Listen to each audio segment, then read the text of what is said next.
망하는 자의 실수라는 제목으로 하나님 말씀 전하겠습니다. 누군가 인터넷에 길게 이런 글을 써놓았더라고요. 잘 되는 집안과 또 망하는 집안. 어떤 집안은 이런 모습으로 잘 되고 어떤 집안은 이런 모습 때문에 망한다. 비교를 하면서 50가지 경우를 써놓았는데 그 중에서 몇 가지를 소개해드리면 이렇습니다. 잘 되는 집안은 힘들수록 힘을 합치지만 안 되는 집안은 힘들면 원수가 된다. 맞는 말인 것 같아. 최근에 어떤 가정을 보면서 잘 되는 집안은 힘들면은 오히려 더 똘똘 뭉치고 또 기도하면서 하나가 되는데 안 되는 집안은, 망하는 집안은 오히려 등 돌리고 또 원수가 되죠. 또 잘 되는 집안은 맞장구를 치는데 망하는 집안은 툭하면 그분의 표현이에요. 툭하면 초를 친다. 이렇게 얘기하더라고요. 맞장구를 쳐주는 누군가의 마음을 얻기 위해서는 맞장구를 잘 쳐줘야 됩니다. 상대방의 마음을 얻기 위해서, 특히 처음 맞선 나간 그 여자의 마음을 얻기 위해서도 맞장구 기법이 아주 중요해요. 맞장구를 쳐줘야 돼요. 그리고 자기를 괴롭히는 상사의 마음을 얻어내는데도 이 맞장구를 적절할 때에 잘 하는 것이 아주 유익한 것이죠. 성경에서도 그래서 표현을 이렇게 하지 않습니까?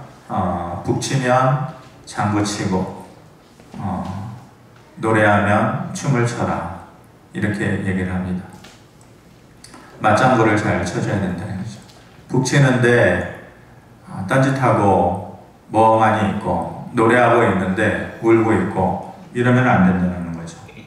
또 잘 되는 집안은 반지하 새방에 사는 것이 천국이지만 망하는 집안은 아무리 커도 집구석이다. 이렇게 얘기를 하더라고요.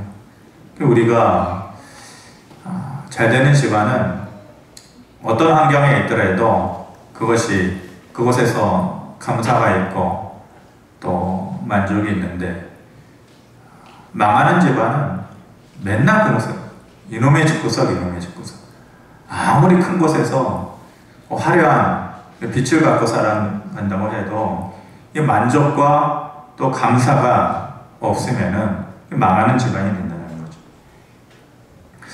제가 이 얘기 때문에 이제 네 번째 것 때문에 이제 소개를 해드린 건데, 잘 되는 집안은 열심히 서로의 말을 듣지만 망하는 집안은 한 귀로 듣고 한 귀로 흘려보낸다.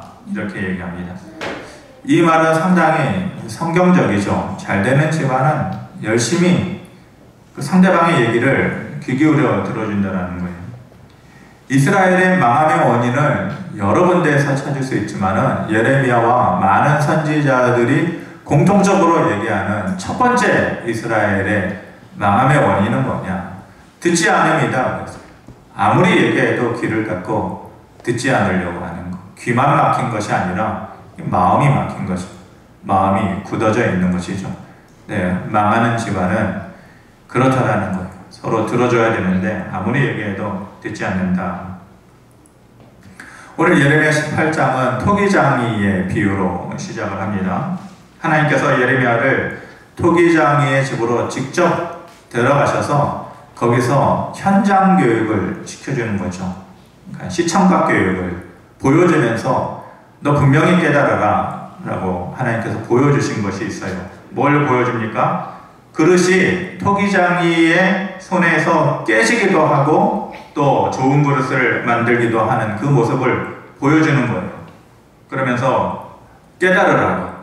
뭘 깨달으라고 합니까? 진흙이 토기장이의 손에서 이렇게도 만들어지고 또 저렇게도 만들어지는 것처럼 너희의 인생이 내 손에 있다. 토기장이인 하나님의 손에 있다라고 기억시켜주고 또 말씀하시는 것입니다.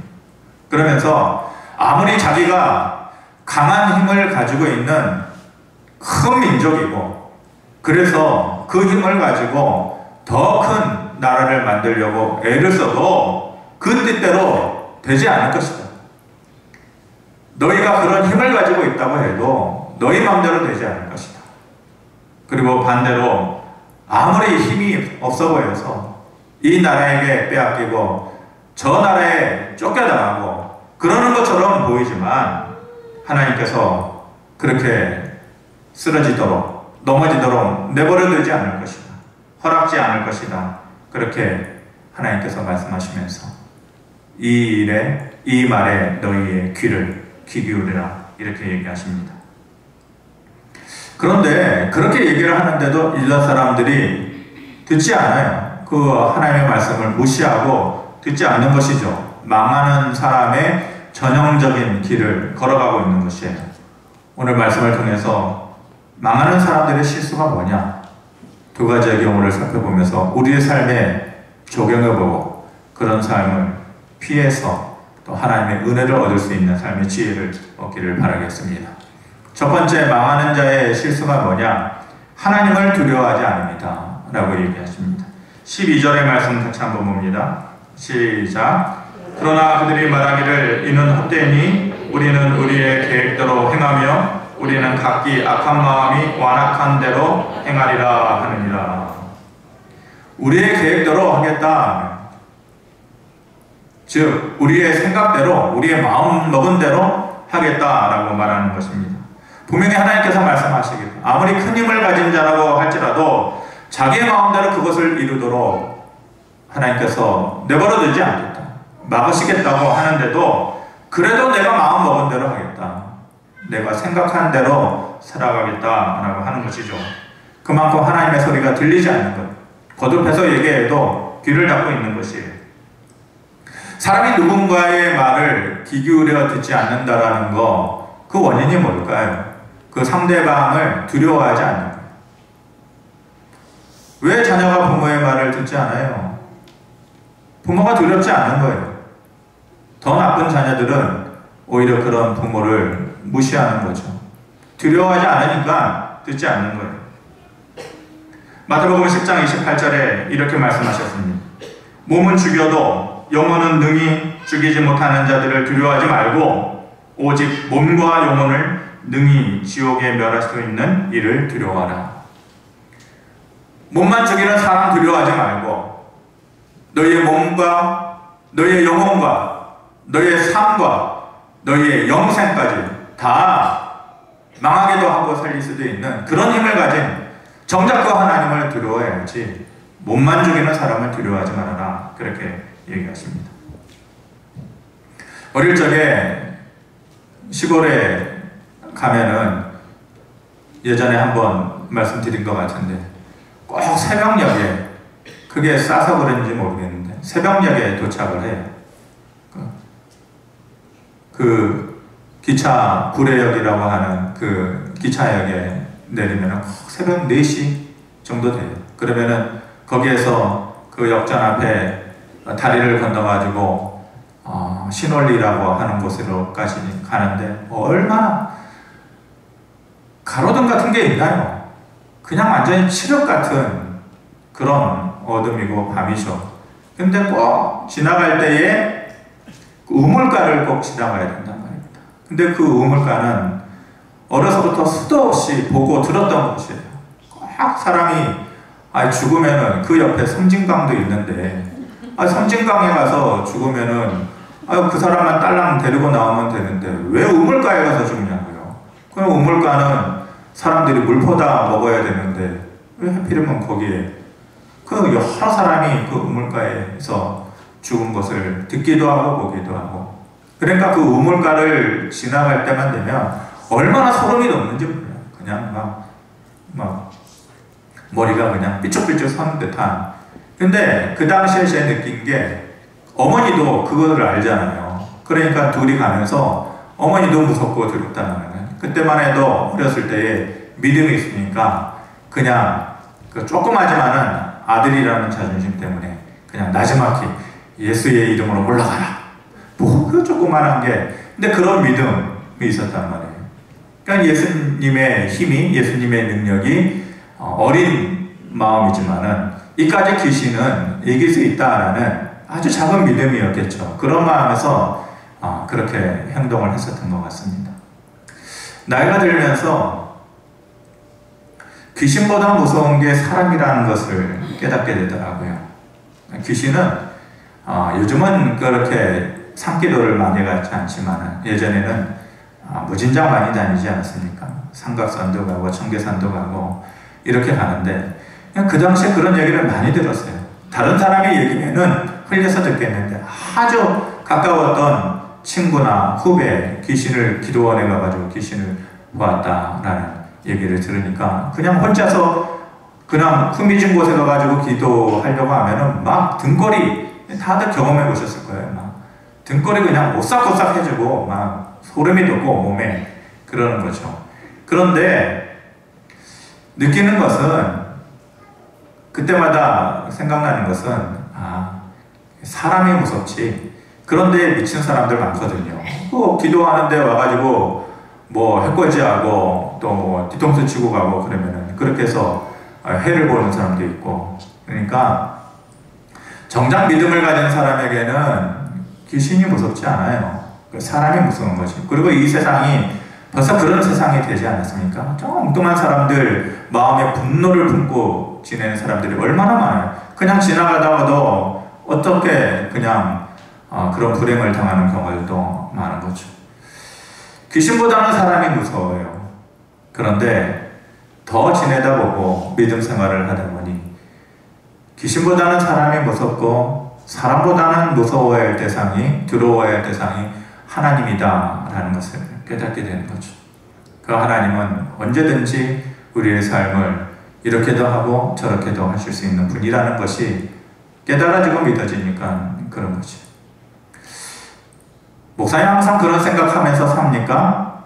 하나님이 늘 그렇게 두렵고 하나님 눈치 보면서 하나님 앞에서 잘하려고 그렇게 애쓰면서 살아갑니까? 물어보면 정작 그런 것 같지는 않아요. 제 자신이. 어떨 때에는 사람이 더 무서울 때도 있죠. 사람 눈치 볼 때도 있고. 그런데 돌아서서 늘 그렇게 생각하려고 하는 거죠. 하나님을 더 두려워하면서 살아야겠다. 마음으로 늘 그렇게 애를 쓰려고 합니다. 하나님께서 언제든지 우리를 붙잡아 줄 수 있는 분이다. 반대로 언제든지 그 손이 떠나면 행사장 앞에 풍선이 바람이 빠져가지고 흐물흐물해지듯이 하나님의 손길이 빠지게 되면 사라지게 되면은 언제든지 그럴 수 있다라는 것을 믿게 되는 거죠. 또 믿으려고 애쓰는 거죠. 그러면서 뭔가 좀 되려고 하고 뭔가 좀 평안하고 그러면은 어느 생각 모르게 인간의 못된 심성이 올라오는 거 아니에요. 우쭐대게 되고 약간 교만하게 되고 그럴 때마다 하나님 더 두려워하는 마음 때문에 네가 뭔데 안에서부터 그런 소리가 들려요. 네가 뭔데 네까짓 게 뭔데 그러면서 하나님 더 두려워하면서 살아야지 라는 생각을 하게 됩니다. 애굽의 바로왕이 온 세계보다도 더 큰 힘을 가지고 있는 그런 교만함 가운데 빠져있는 사람이지 않았어요? 바로라는 말이 파라오잖아요. 파라오를 그냥 중국식 성경으로 번역하다 보니까 바로왕 이렇게 되는 건데 뭐예요? 태양신이잖아요. 자기가 태양신만큼 높은 권위를 가지고 있다. 그렇게 교만에 꽉 찼던 사람. 그런데 그 교만이라는 것이 헛된 교만이 아니라 실제적으로 그런 능력과 힘을 가지고 있었던 사람이 바로 애굽의 바로왕이었는데 하나님 앞에서 어쩔 수 없는 거예요. 하나님 앞에서 이스라엘 백성들을 출애굽시키겠다라고 마음먹고 작정하신 하나님. 그래서 고집 부리면서 안 해주겠다라고 반대하고 있는 바로왕과 애굽 땅에 10가지 재앙을 보내시잖아요. 그 10가지 재앙 앞에 속절없이 무너지는 거죠. 아무것도 아닌 거예요. 아무리 큰 힘을 가지고 있다고 해도 먼지와 같은 존재예요. 그래서 약속한 대로 어쩔 수 없이 이스라엘 백성들을 애굽에서 내보내게 되어지는데 내보내자마자 곧바로 그의 마음이 바뀌는 거죠. 사람 마음 아침 다르고 저녁 다른 거 아니에요? 출애굽기 14장 5절에 그 백성이 도망한 사실이 애굽 왕에게 알려짐에 바로와 그의 신하들이 그 백성에 대하여 마음이 변하여 이르되 우리가 어찌 이같이 하여 이스라엘을 우리를 섬김에서 노아보엔가 하고 이렇게 마음이 변해요 이렇게 얘기합니다. 원어의 의미로는 마음이 뒤집혀져서 이런 표현이거든요. 뒤집어졌다는 위가 아래가 되고 아래가 위가 되었다. 처음에는 하나님을 두려워하는 마음, 하나님께서 보여주신 그 엄청난 현상들을 보면서 두려운 마음이 있었는데 그 마음이 뒤집어졌다는 것, 두려운 마음이 사라지고 교만함이 스물스물 다시 올라오게 되었다는 것이죠. 결과가 어떻게 됐습니까? 하나님을 두려워하는 마음을 잃어버리고 교만함이 그의 삶에 방패처럼 갑옷처럼 놓여진 사람의 삶이라는 것이 24장 28절에 보면 물이 다시 흘러 병거들과 기병들을 덮되 그들의 뒤를 따라 바다에 들어간 바로의 군대를 다 덮으니 하나도 남지 아니하였다. 하나님을 두려워하는 마음이 사라진 사람들, 그 백성들의 삶이라는 것, 그 결과라는 것은 망하는 것. 하나도 남지 않고 망하는 것입니다. 이스라엘의 1대 왕이 사울 왕이지 않습니까? 사울 왕의 인생에 있어서 아쉬운 것이 두 가지가 있습니다. 사울 왕이 무엇이든지 처음이라는 것은 어찌되었건 오래도록 기억이 남는 거잖아요. 1대 왕이라는 거. 예. 평생토록 역사가 끊어지기 전까지는 이스라엘의 1대 왕이라는 거 기억되어지는 것이잖아요. 그런데 반대로 불명예스럽게 기록이 되어지고 사람들의 마음속에 기억되어지는 것이죠. 근데 그 원인이 뭐냐? 그 아쉬운 것이 뭐냐? 빠져있는 것이 뭐냐? 사울의 인생에서 두 가지가 없어요. 그것이 뭐냐면은 눈물과 두려움이에요. 사울의 인생에서는 이 눈물과 두려움을 찾아볼 수가 없어요. 첫 번째로 뭐가 없어요? 눈물이 없어요. 하나님 앞에서 은혜 받는 법은 간단해요. 두 가지예요. 은혜 받으려면 하나님을 기쁘시게 하면 돼요. 또 한 가지는 하나님께서 불쌍히 여겨주시면 돼요. 이거든지 저거든지 둘 중에 하나 하면 하나님의 은혜 받으면서 살아갈 수 있어요. 하나님 기쁘시게 할 자신 있으면 그렇게 살면 돼요. 말씀대로 살아가면 돼요. 정직하게 살아가면 돼요. 순종하면서 살아가면 돼요. 매 순간마다 회개하면서 살아가면 돼요. 자신 있으면 그렇게 하시면 돼요. 하실 수 있으면 하셔야죠. 근데 그게 쉬워요? 여러분들 그렇게 살아가는 거 마음속으로 그렇게 원하면서 살아가요? 어렵죠. 그게 안 된다면 은혜 받는 또 하나 남은 방법 뭐예요? 하나님께서 불쌍히 여기시면 돼요. 하나님 나 같은 사람 불쌍히 여기달라고. 근데 이것도 저것도 아니니까 아무것도 남지 않는 거예요. 자기가 살아가면서 하나님을 기쁘시게 하는 일도 없고 하나님께서 나를 불쌍히 여겨달라고 하는 겸손함도 없고 이것도 없고 저것도 없으니까 하나님의 은혜를 볼 수가 없는 것이죠. 우리가 새벽 예배 때 요엘서를 보고 있습니다. 요엘이 남유다의 심판, 멸망을 얘기하는데 하나님께서 너희에게 남겨두신 구원의 손길이 있다. 늦더라도 돌아오면 된다. 늦더라도 여호와 앞에 돌아오면 된다.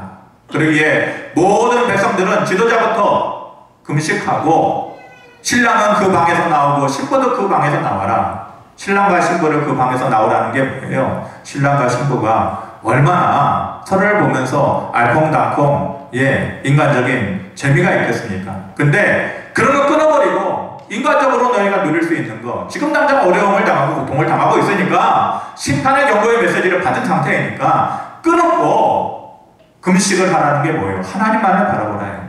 하나님만을 바라보라. 그러면서 뭘 얘기하라고 해요? 지도자도 백성들도 하나님 앞에 나가면서 하나님 우리를 불쌍히 여기소서라고 말해라.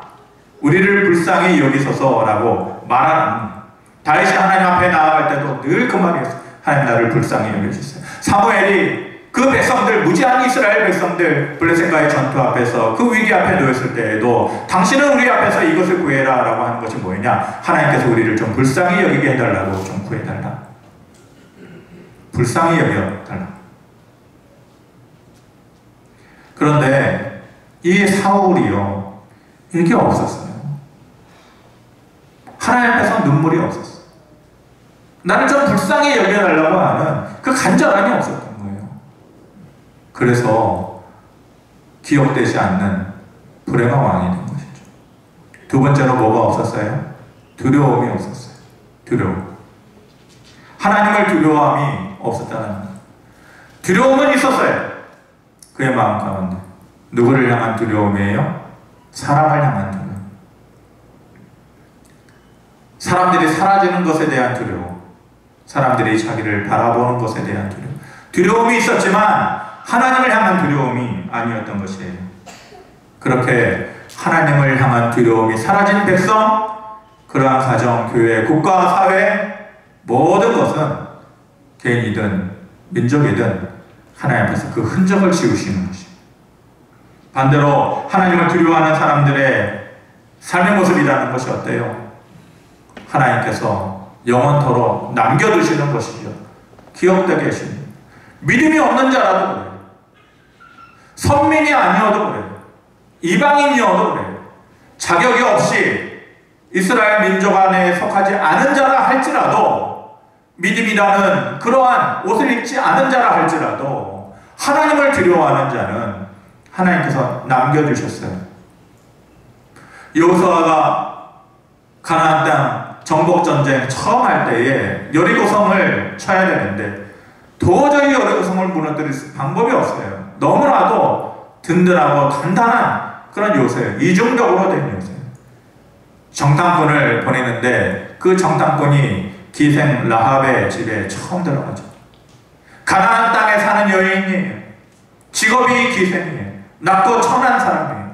그런데 그 여자가 이스라엘의 정탐꾼을 살려주면서 그 가나안 땅에 믿는 신이 있잖아요. 그 가나안 땅에 이스라엘 백성들보다도 더 오랫동안 자리 잡고 전쟁에 능한 민족들이 있잖아요. 그럼에도 불구하고 상천하지의 하나님과 같은 당신들이 믿는 하나님이 어디 있겠느냐?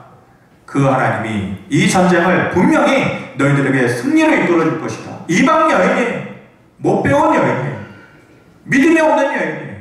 그런데도 뭐가 있어요? 하나님을 두려워하는 마음이 있었던 것이죠. 그래서 그 여인을 살려내신 것뿐만이 아니라 예수 그리스도의 계보에 남겨두신 것 아니에요. 여러분, 믿음은 논리나 과학이 아니에요. 논리나 과학으로 접근할 수 있는 영역이 결코 아니에요. 그것을 해가지고 믿음의 끝을 볼 수가 없어요. 그렇기 때문에 배움이 없는 사람도 믿음 잘할 수 있어요.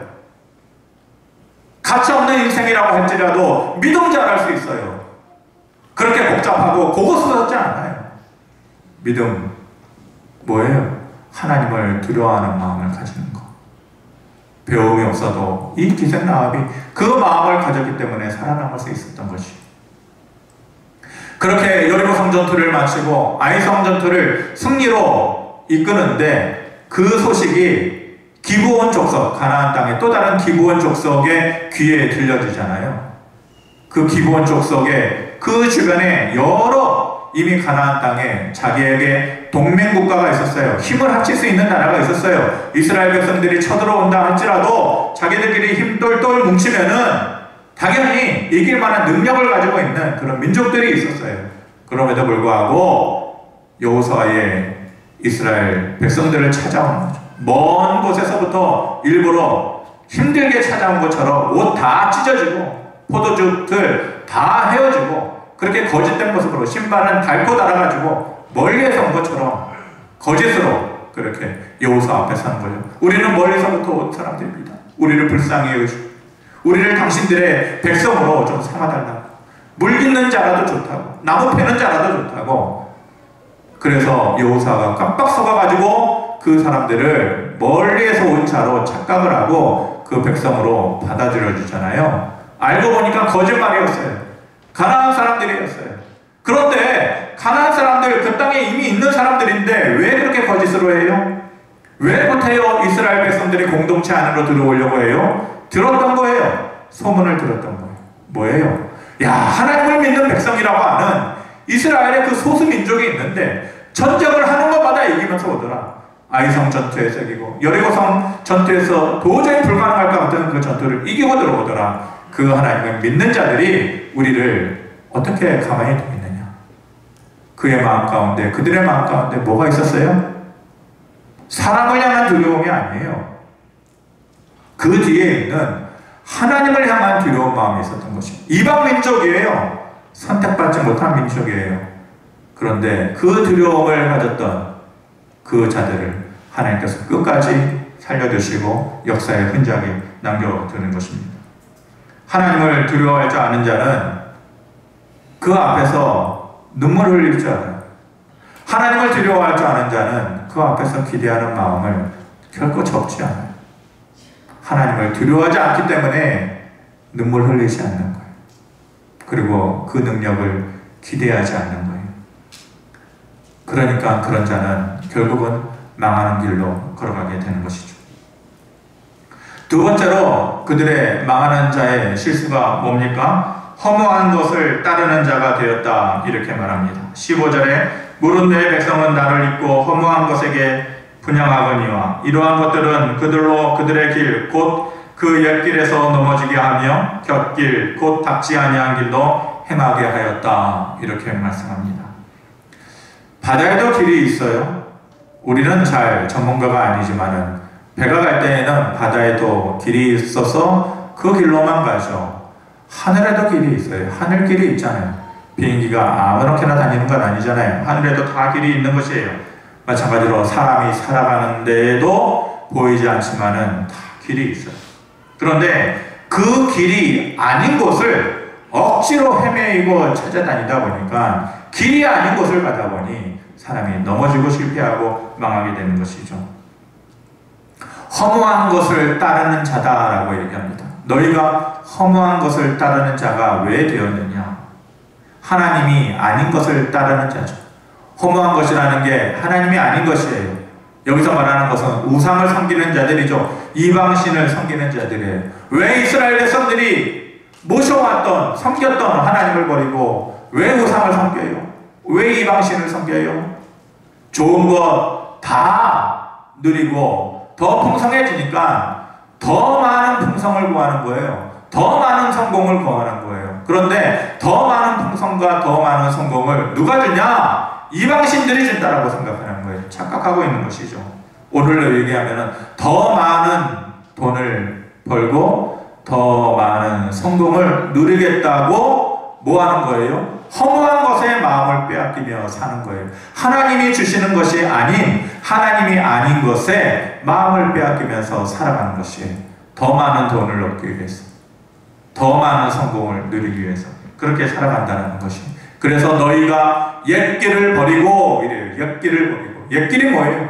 하나님 찾는 길이에요. 하나님으로 가는 길이에요. 순종의 길이고 생명의 길이에요. 그 옛길을 버리고 너희가 곁길로 행하였다. 곁길이 뭐예요? 망하는 길이죠. 불순종, 고집스러운 길, 자기의 생각대로 걸어가는 길을 너희가 선택하고 걸어갔다라고 말을 하고 있는 것입니다. 성경에 무수한 이야기가 있잖아요. 성경을 들여다보면은 마음속에 새기고 싶고 또 기억하고 싶은 그런 스토리들, 그런 장면들이 참 많은데 마음이 분주하고 또 힘들고 그럴 때에 가장 먼저 생각나는 세 가지 스토리가 있습니다. 마음의 기준이 흔들릴 때 있잖아요. 살다 보면, 여러분들도 그렇죠. 살다 보면 마음의 기준이 흔들릴 때가 있어요. 무너져 내릴 때가 있어요. 그러면은 여지없이 이 세 가지의 말씀을 차례대로 하나씩 생각하는 그런 습관이 있는데, 첫 번째는, 그래서 제가 늘 설교하는 거예요. 기가 닳도록 들으시겠지만, 앞으로도 10년, 20년 기회가 된다면 기가 닳도록 들으시겠지만, 하나는 첫 번째 것은 여지없이 가나안 여인의 믿음이에요. 가나안 여인의 믿음. 개와 같은 인생이라 할지라도 주인의 삶에서 떨어지는 부스러기 은혜를 달라고 그 장면을 생각합니다. 뭐예요? 하나님께 매달리는, 그렇게 매달리면서 살아야 된다. 그렇게 흐지부지 어중이 떠중이 하지 말고 힘들고 어려울 때에 개와 같은 인생, 당신께서 주시는 부스러기 은혜를 좀 달라고 그렇게 매달려야 된다라고 내 마음속에 자꾸만 스스로 울림을 주는 거죠. 두 번째 스토리는 다윗의 춤이에요. 다윗의 춤. 그 장면이 늘 여지없이 생각이 나요. 우여곡절 끝에 때 빼앗겼던 법궤를 성으로 들어오는데 다윗이 너무너무 기쁘잖아요. 마음이 기뻐가지고 자기 옷이 벗겨지는 줄도 모르고 왕이 되어서 막 춤을 추는데 그 옆에서 미갈이, 사울의 땅 미갈이 얘기하잖아요. 뭐하는 짓이냐? 왕이 채통이 있어야지. 백성들 보는 앞에서 도대체 옷 벗겨지는 줄도 모르고 그렇게 춤을 추냐고. 그랬을 때 다윗이 뭐라 그래요? 사람들 기쁘라고 하는 것 아니다. 내가 하나님 앞에서 지금 춤을 추는 거다. 내가 이 모습보다도 더 추해진다 할지라도, 더 부끄러워진다 할지라도 하나님을 기뻐하는 일을 내가 할 것이다. 너의 말에 귀 기울일 거 없다. 이렇게 얘기하잖아요. 다윗이 삶의 기준이 있었어요. 사람 관심 말고 하나님 관심 받으면서 사는 것이다. 이게 삶의 기준이었어요. 제가 그거를 생각해요. 사람 관심 말고 하나님 관심 받아야지. 사람 위로 말고 하나님 위로 받으면서 살아야지. 사람 하는 격려 말고 그까짓 것 있으나 없으나 있다가도 사라지는 것인데 하나님 격려 받으면서 살아가야지. 그렇게 마음이 힘들 때는 이 장면을 생각합니다. 그리고 마지막 세 번째로 가장 강하게 마음속에 두는 것이 이 다윗 왕때에 그 아들 압살롬이 아버지 다윗을 배신하잖아요. 반역을 하잖아요. 성을 빼앗겨요. 그래서 결국은 그 압살롬을 그 밑에 있는 다윗의 군대장관 요압이 잡으러 가는데 다윗이 신신당부해요. 내 아들이다. 비록 배은망덕하고 죽일 놈이지만 살려둬라. 사람다운 모습으로 변해서 살아갈 수 있도록 기회 줘라. 죽이지는 말아라. 근데 요압 장군이 충성스러운 종이기는 한데 주인의 말을 따르지 않아요. 아무리 충성스러운 사람이어도 아무리 능력 있고 열심히 있는 사람이어도 하나님 말씀 따르지 않는 자는 결국 그 충성이 남아있지 않는 거예요. 압살롬이 나무에 대롱대롱 매달리게 되었어요. 그런데 한 이름 없는 병사가 요압 장군에게 와가지고 얘기하잖아요. 장군님, 저기에 당신이 찾던 죽여야만 하는 다윗 왕의 배신자 압살롬이 대롱대롱 매달려 있는 것을 보고 제가 당신께 알려드리려고 왔습니다. 그랬더니 요압 장군이 뭐라 그래요? 미련한 자야. 미련한 자야. 네가 그 자리에서 그를 죽였으면 나한테 죽이고 나서 얘기했으면은 금과 은과 또 너가 가지고 싶은 거, 네가 원하는 거 다 주었을 텐데 왜 그냥 왔느냐? 이 미련한 자야. 그렇게 얘기하니까 이 이름도 없는 이 꾸질꾸질한 이름도 없는 한 병사가 뭐라고 해요? 이 말이 저는 기가 막힌 말 같아요. 이 말을 저는 마음속에 새기면서 살아가는 것 같아요. 그 병사가 뭐라고 얘기해요? 당신이 저한테, 물론 성경에는 그렇게 구체적으로 얘기하죠. 나한테 금을 준다고요? 나한테 명예를 준다고요? 나한테 승진시켜준다고요? 더 많은 돈 준다고요? 내가 가지고 싶은 것 원하는 대로 줄 수 있다고요? 그래요? 아니요. 더 좋은 것을 준다고 해도 내 주인의 말을 거스르지 않겠다. 이 이름도 없는, 하나님 보잘것없는 이 병사의 입에서 나오는 말이 너무 고급스러운 말이다. 너무 가치 있는 말이 나오는 거죠. 더 좋은 것을 준다 할지라도 그리하지 않겠다. 살면서 우리가 더 좋은 것이 주어지는 기회와 하나님의 뜻이 부딪히는 상황이 생기게 되어 있어요. 돈이나 명예나 성공이나. 근데 그것과 하나님의 뜻이 부딪히는 경우가 있어요. 하나님의 뜻을 최종적으로 선택할 수 있는 믿음이 있어야 되는데 그것이 성도의 삶에 걸어가야 되는 길이 되어야 하는데 어려워요. 하지만 노력해야 되는 거죠. 성도는 하나님이 주시는 것으로 살아가는 사람이어야 됩니다. 하나님의 도우심, 하나님의 손길이 있어야만 되는 것입니다. 시간이 이렇게 많이 된지 몰랐네요. 저는 처음이에요. 정말로요. 제가 강단에 서서 지금 뒤에 3분의 1 내용이 남았는데 이렇게 시간 가는 거 모르고 설교한 적이 처음인데 여러분들은 어떠신지 모르겠네요.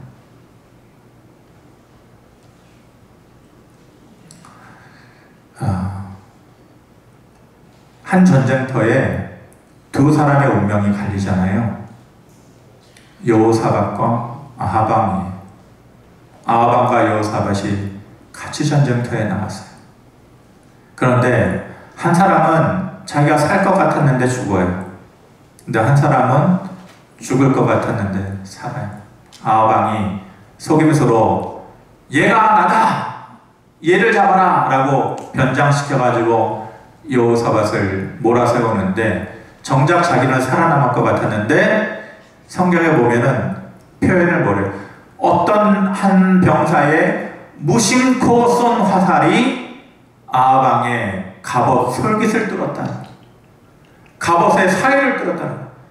자기는 그렇게 하면 살 것 같았는데 무심코 쏜 화살 하나가 그냥 뚫고 와가지고 갑옷의 그 옷깃 사이를 뚫고 들어와서 죽은 거예요. 여호사밧은 반대로 죽을 것 같았어요. 모든 이스라엘 군사들이 쟤를 잡아야 된다. 아람 나라 군사가 쟤를 잡아야 된다. 제가 바로 왕이다. 그런데 이 여호사밧이 열왕기에 보면은 그냥 하나님께서 그들을 돌이키셔서 살려주셨다라고 표현하는데 역대기서에 보면은 그 장면을 좀 더 구체적으로 설명하고 있어요. 역대하 18장 31절에 보면 그와 싸우려 한즉 여호사밧이 소리를 지르매 여호와께서 그를 도우시며 하나님이 그들을 감동시키사 그를 떠나가게 하신지라. 소리 지르매 누구를 향해서 소리 질러요? 하나님 불쌍히 여기세요. 살려주세요. 소리 지르매 그를 도우셔서 그들을 감동시켜서 떠나가게 하셨다. 죽이려고 온 자들을 떠나가게 하셨다는 거예요.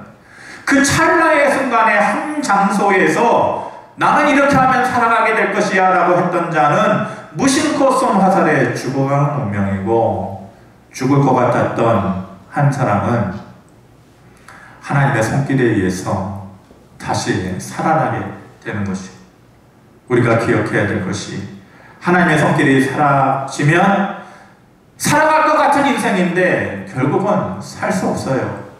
하나님의 손길이 남아있으면 죽을 것 같은 인생인데도 살아가게 되는 것이에요. 그러므로 성도는 세상이 주는 것들보다 하나님께서 주시는 것들에 대해서 더 기대하면서 살아야 되는 거죠.